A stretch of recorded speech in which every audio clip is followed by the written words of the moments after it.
Having just the right tool for a job can make that job so much easier and more enjoyable. Let me show you some of my favorite feet for my BERNINA Q-Series machine. I'm Susan Smith and you're in my studio, Stitched by Susan. I love to help other machine quilters by pulling back the curtains on my own quilting projects.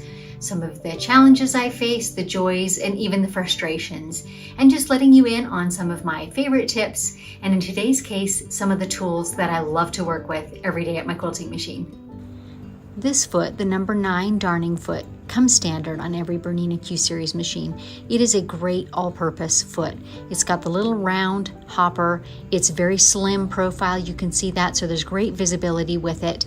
And it is also gently spring-loaded, so that actually you could use this little foot at your domestic sewing machine as well, which is kind of cool. We load these feet simply by inserting this opening onto the peg and then flipping the lever, and just like that, the foot is attached and ready to go. One of my other very favorite feet is the 72S. So this is a ruler foot. The higher profile is intended for use with a ruler, right? The ruler will ride up against that safely. The hopper foot will not jump over it. So this is a ruler foot. What I like about the 72S is that it's got a tiny slit in it for your thread to slide down through. So it's easy to feed inside the hopper foot. Let's put it on and I'll show you.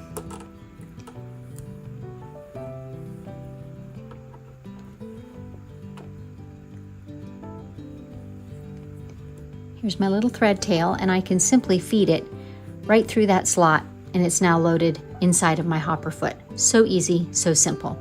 This foot also is spring-loaded, but it's got an extra feature, which is this little brass knob here allows me to adjust the height of the hopper foot here. So ideally, a hopper foot will just be brushing the top of your quilting surface. But what happens if you're quilting something that's maybe got a double batting or a t-shirt or denim quilt? Then you'll be able to raise that hopper foot. Can you see it lifting up? To accommodate the thicker depth, the bulkier seams, whatever it may be on that quilting surface. So you don't have to panic too much about this. There's a pretty high margin of error built in. You don't need to be hyper precise with it. But if you are having trouble with maybe skipped stitches or some irregular stitch formation, that's something you might check for. That this hopper foot, again, is just low enough to be touching or brushing the top of your quilted surface. That's the intention, is that it's just gently touching with each stitch that is formed. Okay, another fun one is the cup clip. Now this is an accessory and it snaps right on to the 72S foot, and it's got a slit in it too. Can you see that? So that I can line that right up with the one on the foot, wherever it is. Ah yes, there it is, and still be able to insert my thread through that slit. And now it just snaps on as it ordinarily would. But now I have this curved cup or spoon shape on the bottom of it. A few things this is really great for. Again, quilts that are bulky, such as a denim or t-shirt quilt. Quilts that have super bulky seam allowances, like where a lot of points, maybe on a Lone Star or something like that, are lining up and there's a lot of fabric thickness. This cup shape will skim right over those bulky seam allowances. Or if you have a quilt that's got a lot of excess fabric that you're trying to ease in and you don't want to be pushing those ripples out of the way, this cup foot is very, very good at skimming over that as well. And one more use, I'll just shift the camera. We're looking at the very edge of the quilt here, the basted edge, and there's a raw edge, a little lip of fabric right here.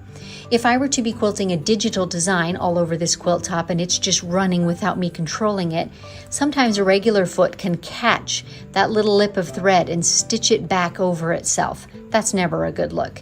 But the cup foot will entirely prevent that from happening. So this is a great foot to use if you've got your Q-matic on and you're doing any type of digital design. It will just skim right over this edge beautifully and never stitch it back on you. So those are some of my very favorite feet that I use on most of my day-to-day quilting.